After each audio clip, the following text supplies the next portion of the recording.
How I missed you, my sleepless nightmares, as I lay awake at night. My mind is endlessly racing. Hey everyone, welcome to Metal Never Dies. Today I'm going to be ranking the 9th studio album by a thrash metal band. Number 16, I have Annihilator, Waking the Fury. This was released on March 18th, 2002 on SPV Records. This was produced by Jeff Waters. I'm not really too into this album. It's a little bit too industrial for me, so for my liking. 15, I have Creator, Anorama from 1999 on Dracar Records. This is kind of like a goth rock vibe to it. Yeah, some songs reminded me of like Megadeath, like Countdown to Extinction and Euthanasia. But like, I think after the song like Chosen Few, the album kind of goes downhill for me. So yeah, number 15 I have Creator. Number 14, talking about Megadeath. I do have Megadeath on here. The World Needs Another Hero. This was released on May 15th, 2001 on Sanctuary Records. Yeah, this album charted at number 16 on the Billboard's 200 upon its release. I think it's better than Risk. And that's about it, what I think about this album. So yeah, number 14 I had Megadeath, The World Needs Another Hero. Number 13 I have Razer, Cycle of Contempt. This was released on September 23rd, 2022 on Relapse Records. This is thrash metal. This is Canadian thrash metal here by these veterans. Their first album released in like 25 years. This is a cut to the throat thrash album, and Jabroni is probably my favorite track on this album. Number 12, I have Overkill, From the Underground and Below. This was released on 1997 on CMC International. Yes, it has that groove and thrash metal feel to it on here. Some killer tracks. I really like A Long Time Dying and Rip and Tear, sorry. Yeah, I think it's a good album. Number 11, I have Destruction, Inventor of Evil. This was released on August 22nd, 2005 on AFM Records. Yeah, it's a good thrash metal band. Some really awesome riffs. I do find the vocals get a little annoying after a while. Songs started, and some of the songs just started to sound samey to me. Favorite tracks on this album are Soul Collector, Defiance Will Remain. So number 11 had Destruction, Inventor of Evil. Number 10 I have Subro Ryback. This was released on 2003 on SPV Records. We got Derek Green on here, Andreas, Paulo, Igor in the band. This is their third release with this lineup with Derek Green, and I think it's a good album. It's alright. It reminds me of like Roots 2.0. Come Back Alive is a killer track. Number 9, I have Flotsam and Jetsam, Dreams of Death. This was released on July 26, 2005. And yeah, it's going to be the 20th anniversary of this album this year. So yeah, the concept of this album is death-related nightmares. It's a good album. So check out Flotsam and Jetsam, Dreams of Death. Number 8, I have Artillery, The Face of Fear. This was released on 2018 on Metal Blade. It's a good mix of like thrash and heavy metal. New Rage is my favorite track on this album. Number 7, maybe it might surprise some people, I have Metallica, Death Magnetic. This was released on September 12, 2008 to Warner Brothers. Rick Rubin produced the album. Rob Trujillo is on bass on here. It's not Bob Rock, thank God. It's a great comeback album from like the shit show of Saint Anger, right? So this is, the production on this album was like the big issue on this album for me, for myself, I guess, and for a lot of people.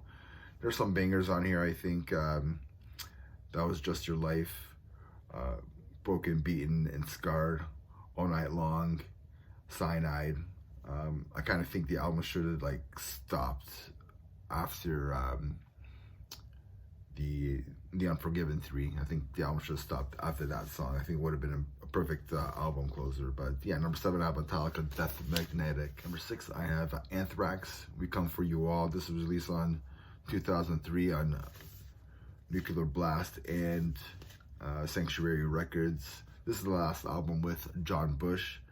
I just think this album just kicks ass. What Doesn't Die is a killer track.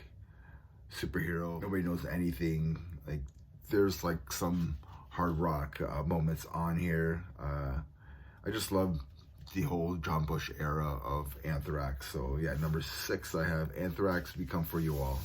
Number 5 I have Sodom, Code Red. This was released on May 31st, 1999 on Dracar Entertainment. Just a killer thrash metal album. I think it's a great return for the band. They had a couple previous albums that were mediocre, I guess you could say. Code Red is a killer track, subtitle. What Hell Can Create, Tombstone, Liquidation, Spiritual Demise, and more. 13 tracks, 40 minutes total. Just a handbanger of an album. Axel Herman did the artwork on here. Harm Johns produced the album as well. So number 5 I have Sodom, Code Red, killer album. Number 4 I have Death Angel, Humicide.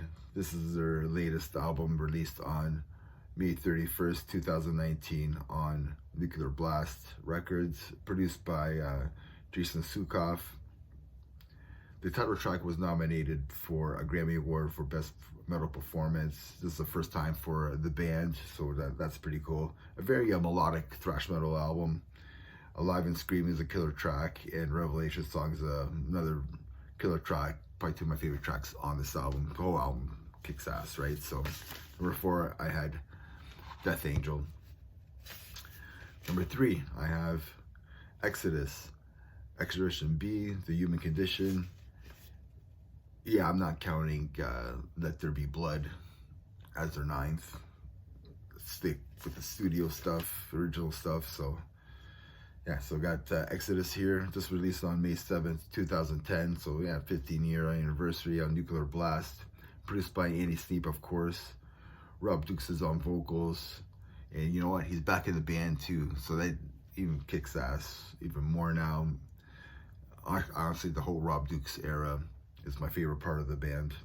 So that's awesome. We got Gary Holt, we got Lee Altus, we got Jack Gibson, and we also have Tim Hunting as well. Downfall was the first song that I ever heard from Exodus. I know I missed out from like 2010. Before that, I missed out on Exodus completely. So it's number 3 out of Exodus, Exhibition B. And now number 2, I have Slayer, God Hates Us All. This was released on September 11th, 2001 on American Records. I always forget that this is Paul Bostap's like last album with the band until Repentless in 2015. I guess he sustained a chronic elbow injury, and which caused problems, and then he was having problems with his, I guess, the girl that he was dating at the time, or his girlfriend at the time, who knows, something like that. So he decided to step out of the band and leave the band and stuff. But either way, I love this album. I love Paul Bostaph. Talk about Paul Bostaph. My number 1 album for the 9th studio album is Testament, The Formation of Damnation. This was released on April 29th, 2008 on Nuclear Blast, because we have Alex Skolnick is back. Greg Christian is back. And we got Paul Bostaph on drums on here. I think he joined the band back in like 2004, 2005. He started playing live. So it was pretty much right after that he left Slayer there in 2001, 2002. But damn, this is like a damn near masterpiece. It's pretty much a masterpiece.